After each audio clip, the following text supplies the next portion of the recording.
పనితీరు ఎలా అనిపిస్తుంది? కూటమి ప్రభుత్వం పనితీరు ఎలా అనిపిస్తుంది? చండాలంగా ఉందండి. జగన్ మీద వ్యతిరేకతతో వీళ్ళని ఎన్నుకుంటే వీళ్ళు అంతకంటే దారుణాలు చేస్తున్నారండి. ఇంకంత మించి చట్టడానికి ఏముంది? ఈ ప్రభుత్వం వల్ల ప్రజలకి ఏమైనా మంచి జరుగుతుందన్న ఆశ కూడా పోయిందండి. అది సార్ పథకాల విషయంలో అది పథకాలు అనవసరంగా ఎవరు అడిగారండి? పథకాలు ఇస్తామన్నారు, ఇవ్వలేదు. దానికి కారణం కూడా చెప్పకుండా మళ్ళీ దానికి కూడా కారణం గత ప్రభుత్వం అని చెప్తున్నారు. గత ప్రభుత్వం మీద ఎంతకాలం ఏడుస్తారండి వీళ్ళకి అధికారం ఇచ్చినప్పుడు వీళ్ళు ఏదో ఒకటి చెయ్యాలి, ప్రజలకు మంచి చేయడానికి ప్రయత్నం చేయాలి. కానీ గత ప్రభుత్వం మీద అన్నీ నెట్టకూడదండి. అంటే జగన్మోహన్ రెడ్డి అన్ని పథకాలు ఇచ్చేసి రాష్ట్ర ఖజానా ఖాళీ చేశాడు, అందుకోసం ఇంప్లిమెంట్ చేయలేకపోతున్నాడు. అవును, ఆయన ఇచ్చినప్పుడు వీళ్ళంతా ఏం గాడిదలు చేశారు? ఆయన తను ఏమి ఇస్తానన్నాడో అవన్నీ ఇచ్చాడు. కారణం ఏదైతే ఉందో అతను ఇవ్వాల్సింది ఇచ్చాడు, మాట నిలబెట్టుకున్నాడు. వీళ్ళు కూడా మాట ఇచ్చారు, మాట నిలబెట్టుకోవాలి. దానికి కారణం కూడా అతనే చెప్తున్నారు. వీళ్ళు ఏమి చేయరండి, ఎంతసేపటికి దానికి జగన్ వీళ్ళు కారణం చెప్తున్నారండి. కొంచెం ఆర్థికంగా పుంజుకోగానే పథకాలు ఇంప్లిమెంట్ చేస్తామని వీళ్ళైతే ఏ పథకం ఎవరండి? ఆర్థిక పరిస్థితిని మెరుగుపరుచుకోవడానికి ఏదో ప్రయత్నం చేస్తూ ఉంటారు కానీ చేయరు. బీజేపీ అండ ఉన్నంతకాలం ప్రజలకి ఏది అందదండి, అది మాత్రం పక్క. పథకాలు ఎవరికి కావాలి? పథకాలు ఇస్తే ప్రభుత్వం నడవదు కదా, అందుకని అంతకుముందు ప్రభుత్వం దివాళీ అయిపోయింది. 10 లక్షల కోట్లు అప్పు చేసి పెట్టాడు, రాష్ట్రాన్ని అతలాకుతలం చేశాడు. అన్ని మధ్య స్కామ్, అన్ని స్కాములే. 2000 కోట్ల బడ్జెట్ స్కామ్. అది చేసింది. డెవలప్మెంట్ లేదు, అన్నీ మొత్తం నాశనం చేశారు. అమరావతిని నాశనం చేశారు, పోలవరం ఆపేశారు. ఏం చేశారు? చెప్పండి. Development Amaravati, Polavaram, inner ring రోడ్లు, బైపాస్ రోడ్లు, మామూలు రోడ్లు అన్నీ కూడా బ్రహ్మాండంగా ఉన్నాయి. అంతకుముందు అస్తావ్యస్తంగా రోడ్డు మీద బస్సులు వెళ్ళాలంటే నరకం చేయించేవారు. ఒక్క కొత్త బస్సు వల్ల 2000 బస్సులు కొన్నారు, కొత్త బస్సులు ఈ గవర్నమెంట్ వచ్చిన తర్వాత. బాగుంటుంది సార్. రేపు మే నుంచి ఫ్రీ బస్సు, ఆడవాళ్ళకి 1500 రూపాయలు. అమ్మఒడి ఆ ఒక్కరికి ఇచ్చా అన్నాడు. వీరి ఇంట్లో అంతమందికి ఇస్తాను. ఇది గొప్పదా, అది గొప్పదా? దీనికి ఎటువంటి నిబంధనలు లేవు, ఎంతమంది ఉంటే అంతమందికి ఇస్తామని కూడా చెప్పడం జరుగుతుంది. అవును, ఒక ఆడపిల్ల వచ్చి మగ పిల్లలకి వచ్చి ఎవరికైనా ఇస్తారు. ప్రెసిడెంట్ ఏంటంటే పథకాలు ఇవ్వలేదని చెప్పి చెప్పడం తెప్పించి పథకాలు ఇస్తారు. వాళ్ళు కూడా గోతులన్నీ పూడ్చుకొని రావాలి కదా, రోడ్లు వేయాలంటే అన్నీ లెవెల్ చేయాలి కదా. ఇప్పుడు గోతులు ఉన్నాయనుకో, దాని ముందు గోతులు పూడ్చి తర్వాత రోడ్లు వేయాలి. ముందు రోడ్లు వేసి గోతులు పూడ్చారు కదా. గవర్నమెంట్ కూడా పట్టాలు ఎక్కించారంటే ప్రస్తుతం పరిస్థితుల్లో ఆర్థిక పరిస్థితులు సర్దుకోవాలి. కేంద్రం నుంచి సహకారం కూడా బాగుంది, అన్ని రకాలుగా సహకారం చేస్తుంది గవర్నమెంట్. పనితీరు చాలా బాగుందండి. అన్ని పథకాల విషయంలో కూడా కొంతమందికి అందకపోవచ్చు, కానీ అనేక మందికి అందుతుంది. పథకాలు అన్నీ పర్లేదు, కానీ కొన్ని విషయాల్లో అంటే చిన్నపిల్లల విషయంలో, గృహిణుల విషయంలో కొంత వెసులుబాటు ఉంటే బాగుంటుంది. బాగానే వర్క్ చేస్తుంది. పథకాల విషయంలో కానివ్వండి, పథకాలు ఏముందండి, వర్క్ మటుకు బాగా చేస్తుంది. ఏ పనైనా బాగానే చేస్తుంది. గతంలో ఎలా ఉంది? గతం కన్నా ఇప్పుడే బెటర్. ప్రభుత్వ పథకాలు వెంటనే అమలు చేయడం కష్టం కదా అని నెమ్మదిగా టైం పడుతుంది. కొంతమంది అంటున్నమాట, గత ప్రభుత్వాలనే పథకాలు వచ్చాయి, ఈ ప్రభుత్వం ఇంకా పథకాలు ఏమీ రావట్లేదని చెప్పి. ఏంటిది?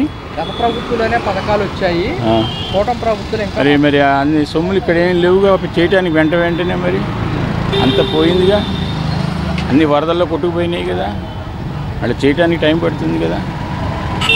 చంద్రబాబు నాయుడు గారు కూడా పథకాలు ఇవ్వడానికి కొంచెం టైం పడుతుంది. వ్యక్తిగతంగా నేను ఎవరి గురించి మాట్లాడను, ప్రభుత్వం అనేది మాట్లాడతాను.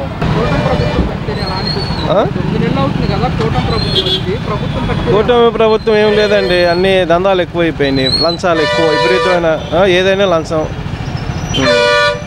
ఏ చిన్న పనిగా లంచాలు ఎక్కువైపోయినాయి. అసలు భయపడతలే అధికారులు అంటే, ఎవరికి భయపడతలా.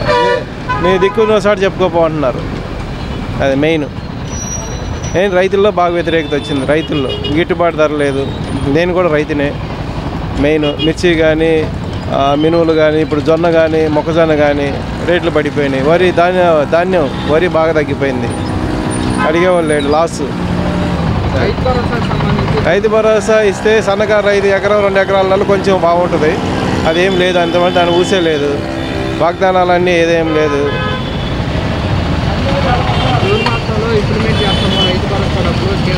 అది చేసినప్పుడు కదా, ఇంకా అది లేదు కదా. అది మెయిన్ అంటే ఎకరం 2 ఎకరాల వాళ్ళకి రైతు 20,000 వేస్తే కొంచెం బాగుంటుంది. అదే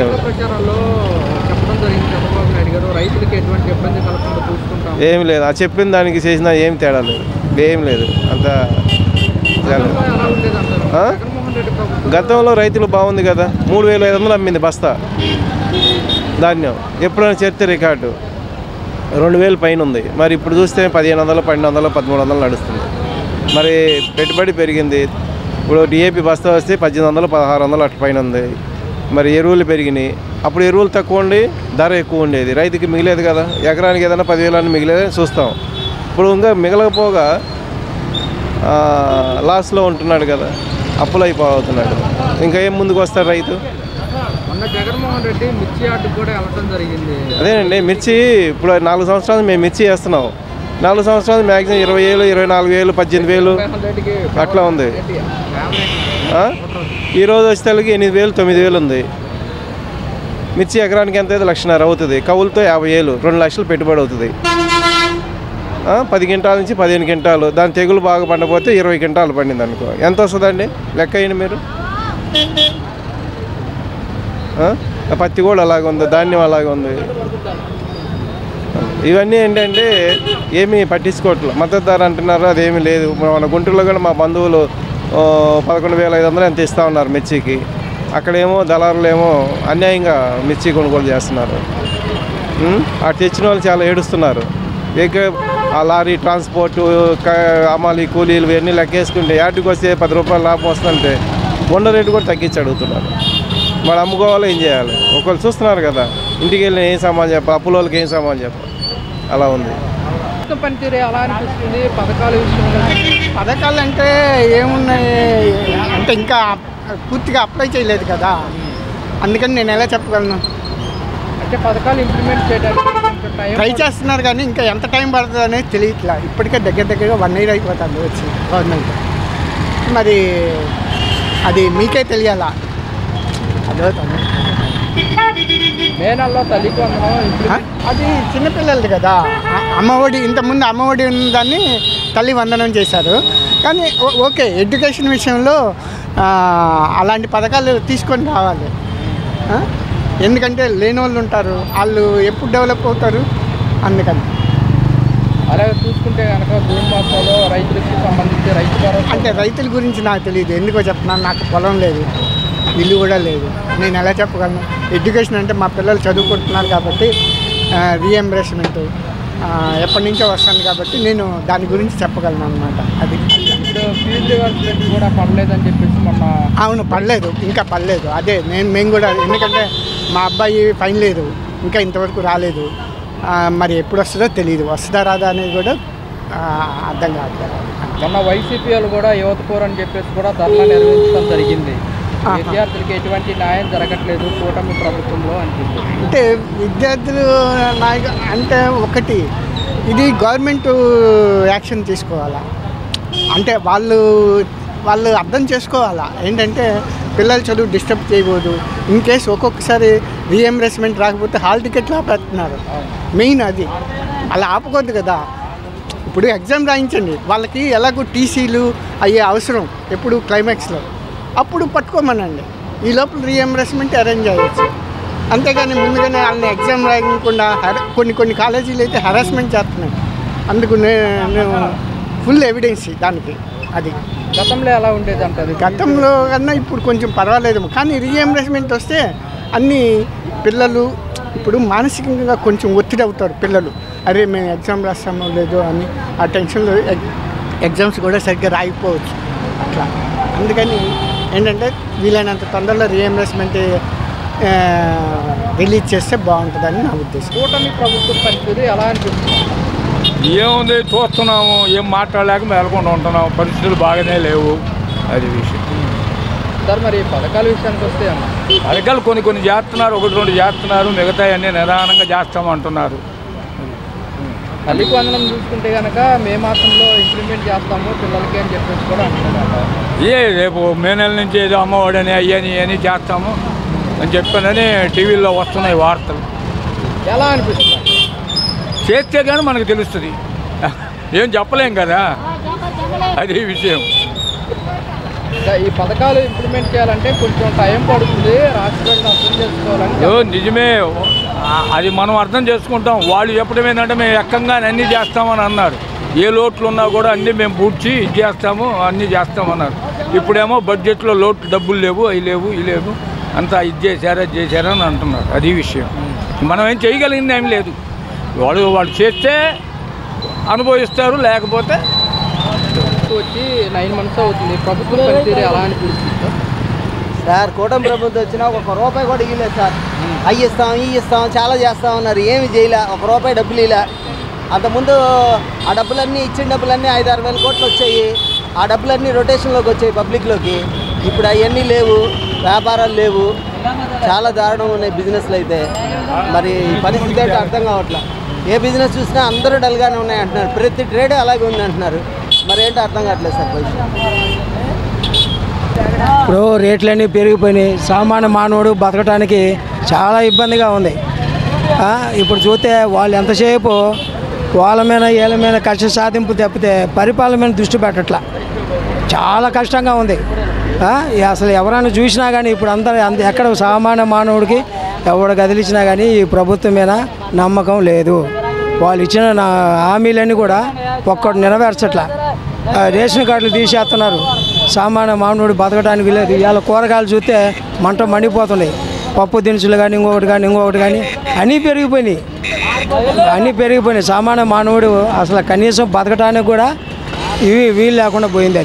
అది నేను మామూలుగా మేము సామాన్య మానవులు మనం ఇవాళ కూరగాయలు కొస్తే మండిపోతున్నాయి. ఇవాళ పప్పు దినుసులు కానీ ఇంకొకటి కానీ ఈ మధ్య పామాయిల్ కానీ విపరీతంగా పెరిగిపోయినాయి. తగ్గిస్తానని అన్నారు కానీ వాళ్ళు తగ్గించడం అనేది లేదు. ఇప్పుడు కరెంటు ఛార్జీలు పెరిగిపోయినాయా?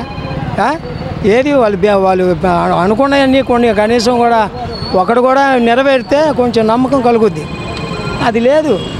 ఇవాళ ఏం దిక్కు తెలియట్లేదు అసలు ఎట్లా బతకాలి ఏంటి అనేది లేదు. సామాన్య మానవుడు ఇప్పుడు కనీసం బయటకు వచ్చి ఏదైనా పని కొంటే ఆ పనులు కూడా లేవు. ఇప్పుడు సామాన్యం మేము రోజు వరకు కూలి చేసుకునే వాళ్ళం, అయినా కానీ మనకి ఎక్కడ కూలి దొరకవు. ఒకసారి ఉంటుంది, ఒక్కోసారి ఉండవు. బయటకు వస్తే టాపి మనుషులు లేవు. విపరీతంగా ఇసుక పెరిగిపోయింది, పనులు లేక ఇప్పుడు 3 రోజుల నుంచి ఖాళీగా ఉన్నా. గతంలో కూడా అట్టాగే ఉంది కానీ ఇంత అదుమానం లేదు. ఇప్పుడు పామాయిల్ దాదాపు 130-140 పెరిగిపోయింది. ఇది వరకు కంటే కూడా 50 రూపాయలు పెరిగిపోయింది. అది ఎందుకు దృష్టి పెట్టట్లా? మరి ఆ పరిపాలన మీద దృష్టి చేస్తారు కానీ నిదానంగా చేస్తారు అంతే. అకస్మాత్తుగా ఇప్పుడు వచ్చి 9 నెలలు అయింది, 9 నెలల నుంచి దృష్టి పెట్టట్లా. వాళ్ళ పనులు వాళ్ళు ఉన్నారు కానీ చేస్తారు, లాస్ట్ వరకైనా సరే ఏదైనా చేస్తారు. ఆ నమ్మకం ఉంది, జనానికి నమ్మకం ఉంది చేస్తారని. కానీ అది నెరవేర్చుకుంటే మంచిది. అది